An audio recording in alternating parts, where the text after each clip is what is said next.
વિદ્યાર્થી મિત્રો, ધોરણ 10 પ્રકરણ 1 રાસાયણિક પ્રક્રિયાઓ અને સમીકરણો એ તમારે ચાલી ગયું હશે. આ પ્રકરણમાંથી કુલ 5 ગુણના પ્રશ્નો વાર્ષિક પરીક્ષામાં પૂછાય છે. 80 ગુણમાંથી 5 ગુણના પ્રશ્નો આ પ્રકરણમાંથી પૂછાય છે. રાસાયણિક પ્રક્રિયા અને સમીકરણ ખૂબ જ અગત્યનું છે. એના સ્વાધ્યાયના પ્રશ્નોની આપણે આજે ચર્ચા કરવી છે.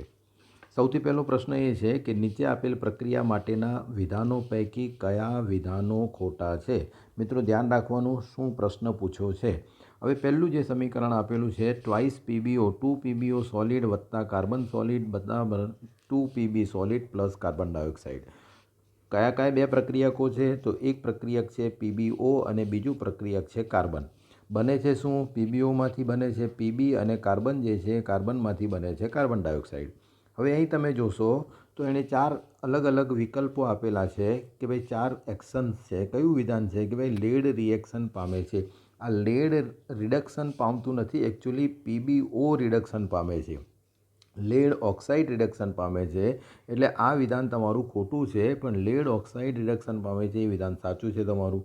નંબર 2 આપ્યું છે કાર્બન ડાયોક્સાઇડ ઓક્સિડેશન પામે છે. કાર્બન ડાયોક્સાઇડ ઓક્સિડેશન પામતું નથી, કાર્બન ઓક્સિડેશન પામે છે. તો કાર્બન ઓક્સિડેશન પામે છે સાચું છે, આ વિધાન ખોટું છે.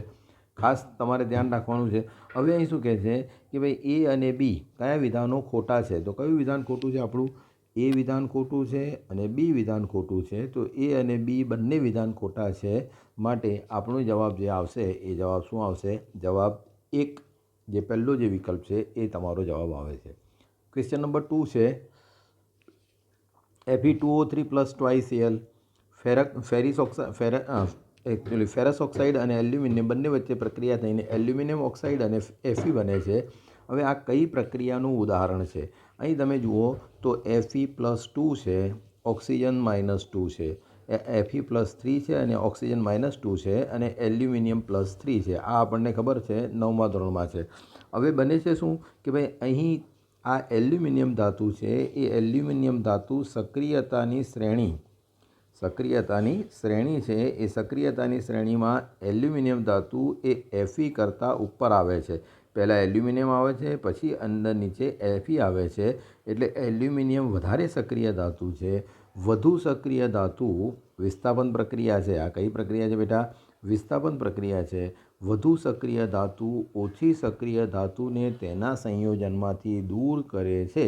એને આપણે કહીએ છીએ વિસ્થાપન પ્રક્રિયા. માટે આ પ્રક્રિયા વિસ્થાપન પ્રક્રિયા છે.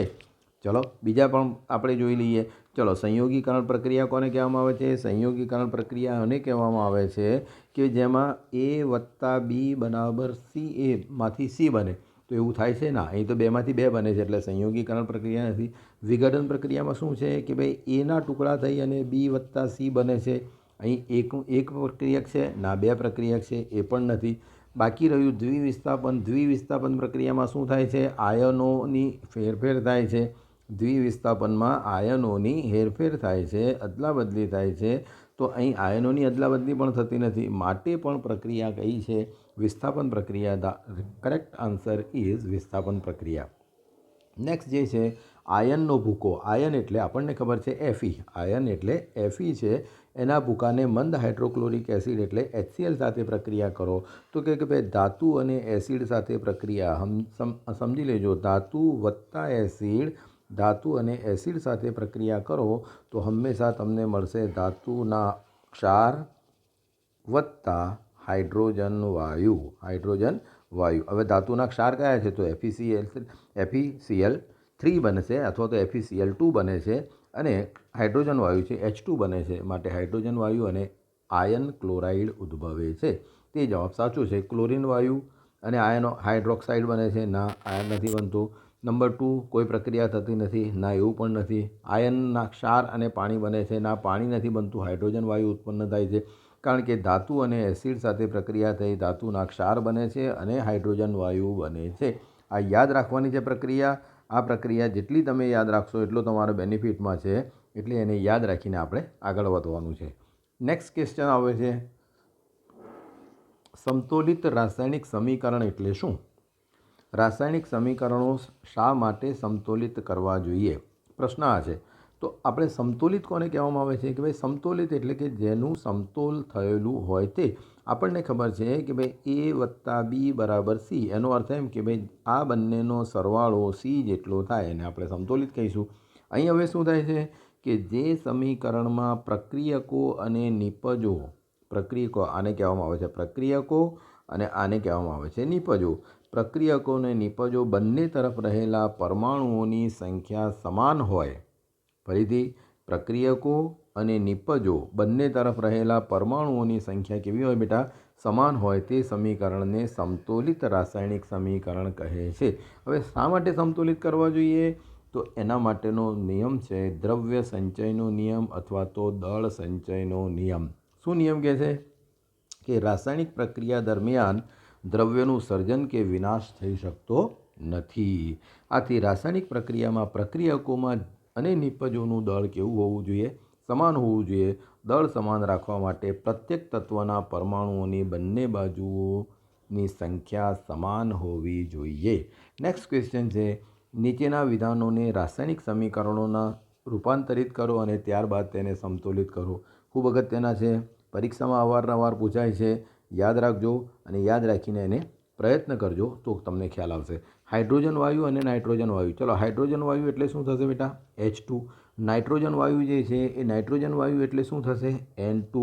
હાઇડ્રોજન અને નાઇટ્રોજન બંને સંયોજાઈને શું બને છે? એમોનિયા. એમોનિયાનું સૂત્ર શું છે? NH3. એમોનિયાનું સૂત્ર શું છે? NH3. હવે એને આ તો પહેલાં જે છે શાબ્દિક સમીકરણ હતું, એને આપણે સંકેતમાં રૂપાંતર કર્યું. હવે એને શું કરવું છે? સમતોલિત કરવું છે. ચલો, અહીં હાઇડ્રોજન કેટલા છે? 2. અહીં હાઇડ્રોજન કેટલા છે? 3.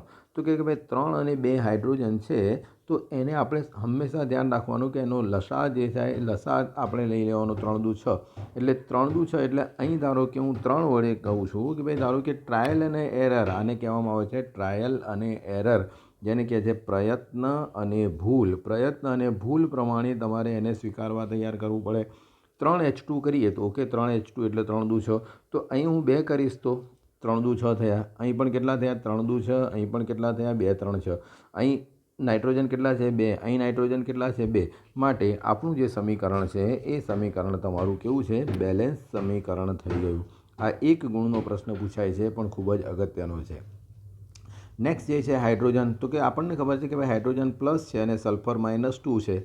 હાઇડ્રોજન અને સલ્ફાઇડ એટલે હાઇડ્રોજન પ્લસ આયન છે અને સલ્ફર -2 આયન બને છે. હવામાં વળે, હવા એટલે શું છે? ઓક્સિજન છે. હવા શું છે? ઓક્સિજન. દહન પામી અને સલ્ફર ડાયોક્સાઇડ અને પાણી બને છે. હવે આ જે છે હાઇડ્રોજન સલ્ફાઇડ બને છે કેવી રીતે? તો આ 2 આમ જાય છે, આ 1 આમ જાય છે. એક સામાન્ય રીતે લખતા નથી એટલે આ થશે હાઇડ્રોજન સલ્ફાઇડ. અને દહન કરવું એટલે એને બાળવું, એને સળગાવવું. એને સળગાવવા માટે આપણને ખબર છે કે એમાં ઓક્સિજનની જરૂર પડે છે. તો આ થશે તમારે H2S પ્લસ ઓક્સિજન બને છે શું? એ પણ એણે આપી દીધું છે સલ્ફર ડાયોક્સાઇડ. સલ્ફર ડાયોક્સાઇડ એટલે SO2 અને પાણી એટલે H2O. પાણીનું રાસાયણિક સૂત્ર શું છે? H2O. હવે જ્યારે આને બેલેન્સ કરવાની વાત આવે છે તો સલ્ફર અહીં 1 છે, સલ્ફર અહીં 1 છે. અહીં H2 છે તો અહીં પણ H2 છે. Very good. અહીં ઓક્સિજન કેટલા છે? 2 છે, પણ અહીં ઓક્સિજન કેટલા છે? 2 અને 1 3 છે. તો 3 અને 2 છે, તો હું અહીં ધારો કે 3 કરું છું તો 3 દુ 6 થયા. હવે જુઓ 3 દુ 6 થયા. તો હવે હું શું કરીશ કે ભાઈ ધારો કે આ 3 દુ 6 થયા એટલે હું અહીં કેટલા કરું? તો કંઈ કે ભાઈ અહીં 3 કરું તો 3 ને 2 5 થશે. તો એ યોગ્ય લાગતું નથી. તો આપણે બીજું કંઈક કરીએ તો પણ ચાલશે કે ભાઈ અહીં 3 દુ 6 થયા. અહીં કેટલા કરીએ આપણે? 2 2 4 અને 2 6. એવું પણ થઈ શકે છે. અહીં ધારો કે હું 2 કરું, ધારો કે તો 2 2 4 અને આ 2 કરું તો 2 2. Trial and error. 2 ગુણ્યા 2 એટલે 4 અને 2 આ એટલે 4 ને 2 6 થઈ ગયા. 3 દુ 6. ચલો, અહીં સલ્ફર કેટલા થયા? 2. અહીં કેટલા છે? 1. તો આગળ હું 2 કરી દઉં છું તો સલ્ફર 2 થયા અને અહીં પણ સલ્ફર 2 થયા. હાઇડ્રોજન કેટલા થયા? 4. અહીં પણ હાઇડ્રોજન કેટલા થયા? 4. માટે આ સમીકરણ કેવું થયું તમારું? આ સમીકરણ સમતોલિત રાસાયણિક સમીકરણ થયું. સાથે સાથે આપણે એ પણ ધ્યાન રાખીએ કે સમતોલિત રાસાયણિક સમીકરણમાં હાઇડ્રોજન વાયુ છે એટલે અહીં આપણે એની ભૌતિક પરિસ્થિતિ લખીએ. આ પણ વાયુ છે એટલે એની ભૌતિક પરિસ્થિતિ લખીએ. આ પણ વાયુ છે, ભૌતિક પરિસ્થિતિ લખીએ. અને આ લિક્વિડ છે એટલે આ રીતે આપણે લખી શકીએ હાઇડ્રોજન સલ્ફાઇડ વત્તા ઓક્સિજન સલ્ફર ડાયોક્સાઇડ અને પાણી. નેક્સ્ટ આવે છે બેરિયમ. તો બેરિયમ જે છે બેરિયમ Ba+2 છે અને ક્લોરિન જે છે ક્લોરિન માઇનસ છે. આ યાદ રાખજો. એલ્યુમિનિયમ જે છે Al+3 છે અને સલ્ફેટ SO4 સલ્ફેટ છે એ તમારે છે -2. સલ્ફેટનું આયન જે છે બહુપરમાણુવીય આયન છે. સલ્ફેટ 9મા ધોરણમાં તમે શીખ્યા, સલ્ફેટ બહુપરમાણુવીય આયન છે. હવે જ્યારે આને આપણે ભેગા કરીએ છીએ આયનિક બંધ બને છે, ત્યારે આયનિક બંધ શું બનશે? BaCl2. આ 2 અહીં આવી જાય છે, આ 1 અહીં આવે છે, 1 આપણે લખતા નથી, BaCl2 પ્લસ આ 3 અહીં આવે છે અને 2 અહીં આવે છે, તો શું બનશે બેટા? Al2SO4 thrice. આ રીતે બને છે. હવે આ દ્વિવિસ્થાપન પ્રક્રિયા છે. કેવી પ્રક્રિયા છે? દ્વિવિસ્થાપન પ્રક્રિયા. હવે આ જ્યારે પણ પ્રક્રિયા થાય છે ત્યારે એના આયનો છૂટા પડે છે. આયનો છૂટા પડી અને પોઝિટિવ છે એ નેગેટિવ સાથે સંલગ્ન થાય છે, આ પોઝિટિવ છે આ નેગેટિવ સાથે સંકળાય છે અને બને છે શું બને છે? તો કે ભાઈ બેરિયમ સલ્ફેટ. હવે બેરિયમ સલ્ફેટમાં Ba+2 છે અને સલ્ફેટના પણ -2 છે. અહીં +2 આપેલો છે, અહીં -2 આપેલો છે. બંને જ્યારે ભેગા થશે તો Ba2SO4 ટ્વાઇસ. આવું લખાતું નથી. એ એમ કહે છે કે ભાઈ તેરી ભી ચૂપ મેરી ભી ચૂપ. શું કહે છે? તેરી ભી ચૂપ મેરી ભી ચૂપ. આ બે હું પણ કાઢી નાખું, આ બે હું પણ કાઢી નાખું. એટલે આખું જે છે એ બેરિયમ સલ્ફેટ BaSO4 આ રીતે લખાય છે. કૌંસ કરવાની જરૂર રહેતી નથી. કૌંસ ના કરીએ એટલે આપણે બેરિયમ સલ્ફેટને આપણે આ રીતે લખી શકીએ છીએ. તો બેરિયમ સલ્ફેટ, વચ્ચે જગ્યા રાખવાની જરૂર નથી. આ જગ્યા આપણે કેન્સલ કરીએ તો બેરિયમ સલ્ફેટને આપણે BaSO4 લખીએ. પ્લસ હવે જુઓ અહીં કેટલા છે? +3. અહીં કેટલા છે? -1. આ 3 અહીં જશે, માઇનસ અહીં જશે. પહેલાં હંમેશા ધન આયન પહેલાં લખવું પડે. પહેલાં કયું લખવું પડે બેટા?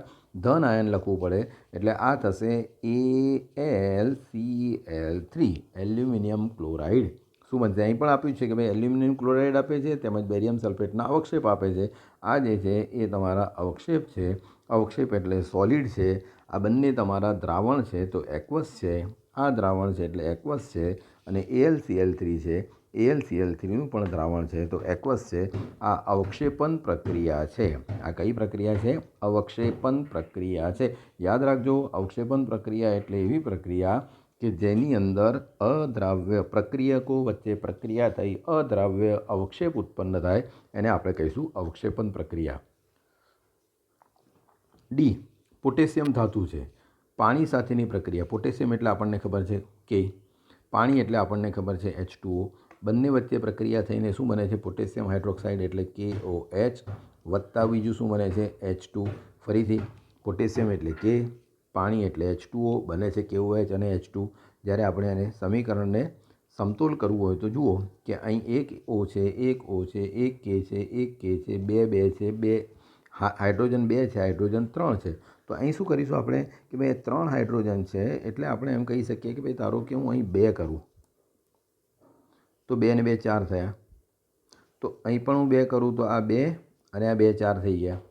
ઓક્સિજન 2 તો ઓક્સિજન 2 છે અને પોટેશિયમ આગળ 2 કરી દઈએ એટલે 2K + 2H2O gives you 2KOH + H2. આ રીતે આપણે એને મૂકી શકીએ. પોટેશિયમ ધાતુ છે એટલે સોલિડ છે, પાણી લિક્વિડ છે, KOH જે છે પાણીની અંદર એનું દ્રાવણ બને છે અને હાઇડ્રોજન વાયુ છે એ ગેસ છે. આ રીતે આપણે પોટેશિયમ ધાતુ સાથે પ્રક્રિયા કરી, પોટેશિયમ ધાતુ પાણી સાથે પ્રક્રિયા કરીને શું બને છે? તો એ બને છે તમને પોટેશિયમ હાઇડ્રોક્સાઇડ અને હાઇડ્રોજન વાયુ બને છે.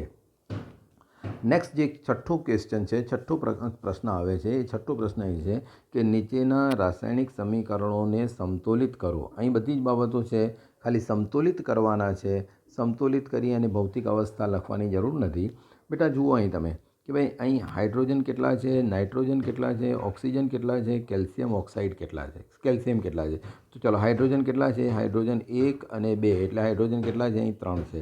નાઇટ્રોજન કેટલા છે? નાઇટ્રોજન 1 છે. ઓક્સિજન કેટલા છે? ઓક્સિજન આ 2 અને આ 3 એટલે ઓક્સિજન કેટલા છે? 5 છે. અને કેલ્શિયમ કેટલા છે? તો કેલ્શિયમ 1 છે. આ પ્રક્રિયક તરફ. નિપજ તરફ તમે જુઓ તો કેલ્શિયમ કેટલા છે? તો કેલ્શિયમ 1 છે. નાઇટ્રોજન કેટલા છે? તો નાઇટ્રોજન તમને જોવા મળે છે 2 છે. ઓક્સિજન કેટલા છે? તો ઓક્સિજન 3 દુ 6 છે અને એક આ એટલે વત્તા 1 એટલે 7 થયા. અને હાઇડ્રોજન તમને જોવા મળશે, હાઇડ્રોજન તમને 2 મળશે. ધ્યાન રાખો, અહીં 3 છે, અહીં 2 છે, એટલે 3 દુ 6, એકને 3 વડે અને એકને 2 વડે ગુણો તો તમારું કામ પૂરું થઈ શકે એવું છે. અહીં 5 છે, અહીં 6 છે, એટલે આપણે હાઇડ્રોજનથી શરૂઆત કરીએ તો 3 છે, તો 3 હાઇડ્રોજન છે, તો અહીં 3 ધારો કે હું મૂકું છું, જરા ધ્યાન રાખજો, અહીં 3 મૂકું છું તો 3 હાઇડ્રોજન, અને આ બાજુ છે એ હું 2 મૂકું છું. સોરી, આમાં આપણે એવું કરીશું કે ભાઈ જ્યાં જરૂર પડે અહીં 2 મૂકીએ અને અહીં જરૂર પડે છે તો 3 મૂકીએ. આ 2 પેલી બાજુએ જતા રહે અને આ 3. તો શું થયું? ચલો, હાઇડ્રોજનના કેટલા થયા? 2 અને 2 4. અને આ બાજુ પણ હાઇડ્રોજનના કેટલા થયા? 3 દુ 6 થયા. હાઇડ્રોજનના કેટલા થયા? આ થયા તમારા 2 અને આ થયા તમારા બીજા 2, એટલે 2 ને 2 4 થયા. આ બાજુ તમારા થયા 6. તો એ પણ યોગ્ય નથી. તો આપણે ફરીથી એમાં સુધારો કરીએ. સુધારો શું કરી શકીશું આપણે કે ભાઈ ધારો કે હું અહીં 2 મૂકું છું, ત્યાં નથી મૂકવા, એની જગ્યાએ હું અહીં 2 મૂકું છું, તો 2 2 4 અને 1 5. 2 2 4 અને 1 5, તો એ પણ નથી થતું. તો એનાથી આગળ તમે જઈએ કે ભાઈ ધારો કે હું અહીં 2 કે 3 મૂકું છું, તો 3 દુ 6 અને 1 7, તો અહીં પણ નથી થતા. બંને સરખા થવા જોઈએ. હાઇડ્રોજન 2 છે તો હાઇડ્રોજન 2 છે, તો આપણે કેવી રીતે કરી શકીએ? તો કે ભાઈ અહીં ધારો કે ફરીથી આપણે એક પ્રયત્ન કરીએ તો કે ભાઈ 2 મૂકીએ તો શું થાય છે? તો 2 મૂકીએ તો 2 થયા અને આ 2 4 થયા, તો અહીં હું મૂકું છું 2, તો 2 2 4 થયા.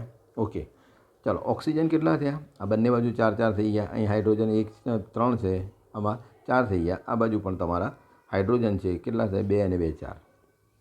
આ તરફ તમે જુઓ કે ભાઈ નાઇટ્રોજન તમારા 2 થયા. અહીં નાઇટ્રોજન 1 છે, નાઇટ્રોજન કેટલા થયા? 2 થયા. અહીં નાઇટ્રોજન કેટલા છે? 2, એટલે નાઇટ્રોજન તમારા બંને બાજુ એ સમતોલિત થઈ ગયા. ઓક્સિજન કેટલા થયા? 3 દુ 6 અને 2, 6 ને 2 3, આ કેટલા? 3 દુ 6, 7 ને 8 થયા. અહીં ઓક્સિજન કેટલા થયા? 3 દુ 6, 7 ને 8, એ પણ તમારા થયા. કેલ્શિયમ કેટલા થયા? 1. આ બાજુ પણ કેલ્શિયમ કેટલા થયા? તમારા 1 છે. માટે આખું સમીકરણ જે છે એ આખું સમીકરણ તમારું સમતોલિત સમીકરણ થઈ ગયું. અહીં આપણે 2 મૂકીશું, 2HNO3, અને છેલ્લે 2 મૂકીશું, એટલે આખું સમીકરણ સમતોલિત થયું. બેટા ધ્યાન રાખજો, યાદ કરી લેશો તો that will be the best idea. પણ જો યાદ ન હોય તો આ રીતે ટ્રાયલ એન્ડ એરર મેથડથી તમારે તૈયાર કરવું પડશે. નેક્સ્ટ છે સોડિયમ હાઇડ્રોક્સાઇડ અને સલ્ફ્યુરિક એસિડ. સોડિયમ સલ્ફેટ અને H2O બને છે. અહીં જુઓ કે ભાઈ Na કેટલા છે? 1. ઓક્સિજન કેટલા છે? આ 1 અને આ 4 એટલે 5. હાઇડ્રોજન કેટલા છે? હાઇડ્રોજન આ 1 અને આ 2 એટલે 3. અને સલ્ફર કેટલા છે? સલ્ફર છે તમારા 1. NaOH થાય. આ બાજુ તમે જુઓ તો સોડિયમ કેટલા છે? સોડિયમ 2 છે. ઓક્સિજન કેટલા છે? ઓક્સિજન તમારા 4 ને 5 છે. આ બાજુ નેક્સ્ટ તમે જુઓ હાઇડ્રોજન, તો હાઇડ્રોજન કેટલા છે? 2 છે. અને સલ્ફર છે, સલ્ફર કેટલા છે? 1 છે. ચલો, સોડિયમ 1 અને 2 છે, તો ગમે તે જગ્યાએ 2 મૂકો તમે, તો અહીં 2 મૂકી શકીએ આપણે કે ભાઈ 2 મૂકી દીધા. ઓકે, 2 મૂક્યા એટલે સોડિયમ બંને બાજુ 2 થયા. ચલો, ઓક્સિજન કેટલા થયા? ઓક્સિજન 2 અને 4 6 થયા. ઓક્સિજન કેટલા થયા? નવામાં કેટલા થયા? ઓક્સિજન 6, કારણ કે આ 2 અને આ 4 એટલે 6 થયા. અહીં કેટલા ઓક્સિજન થશે? તો કે ભાઈ અહીં ઓક્સિજન 4 ને 1 5 છે, એટલે હજુ 6 એને સમતોલ થતું નથી. હાઇડ્રોજન કેટલા થયા? હાઇડ્રોજન 2 અને 2 4, તો હાઇડ્રોજન કેટલા થશે? 2 અને 2 4, તો અહીં 2 મૂકું તો 2 2 4 થઈ ગયા, તો હાઇડ્રોજન તમારું સમતોલ થઈ ગયું. ફરીથી ઓક્સિજન જોઈએ તો કેટલા થયા? 4 અને આ બીજા 2, એટલે 4 ને 2 6 થઈ ગયા. તો આ બાજુ પણ તમે જુઓ તો આ 2 અને આ 4, એટલે બંને સમતોલ થઈ ગયા. સલ્ફર તો બંને બાજુ એક જ છે. તો આ રીતે તમે આ સમીકરણને પણ NaOHને આગળ 2 લગાવો અને H2Oની આગળ 2 લગાવો, એટલે આ સમીકરણ પર તમારું સમતોલિત થઈ ગયું. એવી જ રીતે આ સમીકરણને સમતોલિત કરવું છે તો આ સમીકરણમાં બંને બાજુ સરખા જ છે, માટે એ સમતોલિત સમીકરણ છે. એવી જ રીતે જ્યારે આ ચોથું સમીકરણ આવે છે તો ચોથા સમીકરણની અંદર ફક્ત અને ફક્ત એટલું જ ધ્યાન રાખવાનું છે, અહીં 2HCl કરશો એટલે આખું સમીકરણ તમારું સમતોલિત થઈ જશે. નેક્સ્ટ ક્વેશ્ચન આપેલો છે, સમતોલિત રાસાયણિક સમીકરણ લખો અને આ રીતે સમતોલિત. ફરીથી એને છે કેલ્શિયમ હાઇડ્રોક્સાઇડ એટલે CaOH ટ્વાઇસ, કેલ્શિયમ +2 છે અને હાઇડ્રોક્સાઇડ -1 છે, તો CaOH twice plus carbon dioxide એટલે આપણને ખબર છે કાર્બન ડાયોક્સાઇડ, બંને વચ્ચે પ્રક્રિયા થઈને CaCO3 બનશે અને પાણી બને છે એટલે H2O. પ્રક્રિયામાં તમારે આનું દ્રાવણ છે એટલે એક્વસ લખીએ, કાર્બન ડાયોક્સાઇડ ગેસ છે, CaCO3ના તમને અવક્ષેપ મળે છે અને આ તમારું લિક્વિડ છે. સમતોલિત કરતાં તમને આવડે છે એમ સમજીને આપણે આગળ ચાલીએ છીએ. જરૂર પડશે તો આપણે એને સમતોલિત પણ કરી શકીએ છીએ. ઝિંક જે છે, ઝિંકની સંજ્ઞા Zn છે. Silver nitrate Ag, AgNO3 silver નાઇટ્રેટની આખું સૂત્ર છે AgNO3. તો ઝીંક નાઇટ્રેટ થાય છે તો ZnNO3 ટ્વાઇસ. આ ધ્યાન રાખજો, ZnNO3 ટ્વાઇસ થાય છે કારણ કે Zn+2 આવે છે. Znનું આયન બને તો શું થાય છે? +2, એટલે આ રીતે આવે છે. અને સિલ્વર છે, સિલ્વર બને છે તો આ રીતે સિલ્વર. એમાં ફક્ત અને ફક્ત તમારે ધ્યાન રાખવાનું છે કે ભાઈ જ્યારે બેલેન્સ કરો એટલે બેલેન્સમાં બંને બાજુ 2Ag કરો એટલે આખું તમારું સમીકરણ બેલેન્સ થઈ જશે. નેક્સ્ટ જે ક્વેશ્ચન આવે છે એલ્યુમિનિયમની વાત છે. તો એલ્યુમિનિયમ આપણને ખબર છે કે એલ્યુમિનિયમની સંજ્ઞા Al છે. કોપર ક્લોરાઇડ એટલે CuCl2. કોપર ક્લોરાઇડમાં શું છે? Cl- છે અને Cu+2 છે અને Cl- છે. તો આને Al+3 છે, Al+3. આની જ રીતે પ્રક્રિયા થઈને એલ્યુમિનિયમ ક્લોરાઇડ એટલે એલ્યુમિનિયમ ક્લોરાઇડ બને એટલે શું થશે? AlCl3 થશે અને કોપર બને છે તો કોપર બને છે. બંને તરફ તમારે સમીકરણને સમતોલ કરી અને આગળ વધવાનું છે. બેરિયમ ક્લોરાઇડ છે, અગાઉ પણ આપણે જોયું BaCl2 પ્લસ પોટેશિયમ સલ્ફેટ એટલે K2SO4. સલ્ફેટના -2 છે, K પ્લસ છે. બંને વચ્ચે પ્રક્રિયા થઈ અને આ અવક્ષેપન પ્રક્રિયા પણ છે એ પણ કહી શકીએ અને દ્વિવિસ્થાપન પ્રક્રિયા પણ છે. BaSO4 plus KCl potassium chloride. આ બંને વસ્તુઓ આપણે ધ્યાન રાખી અને જોઈ શકીએ છીએ. નેક્સ્ટ ક્વેશ્ચન છે પોટેશિયમ બ્રોમાઇડ. પોટેશિયમ એટલે K અને બ્રોમિન એટલે Br, KBr. અને આ એક્વસ છે વત્તા બેરિયમ આયોડાઇડ એટલે BaI2. બેરિયમ +2 છે, આયોડિન માઇનસ છે તો આ બેરિયમ આયોડાઇડ થયું અને એની વચ્ચે પ્રક્રિયા થઈને પોટેશિયમ આયોડાઇડ બને છે. પોટેશિયમ આયોડાઇડ એટલે Ki, એનું પણ દ્રાવણ અને BaBr2 એટલે બેરિયમ બ્રોમાઇડ. બેરિયમ બ્રોમાઇડ બને છે, એનું BaBr2 એક્વસ બને છે. આ રીતે આપણે એને સમતોલ પણ આગળ કરી શકીએ. ઝીંક કાર્બોનેટ માટે ZnCO3 છે અને એમાંથી બને છે ઝીંક ઓક્સાઇડ એટલે ZnO પ્લસ કાર્બન ડાયોક્સાઇડ એટલે CO2. આ જે છે એ વિઘટન પ્રક્રિયા છે. કઈ પ્રક્રિયા છે બેટા?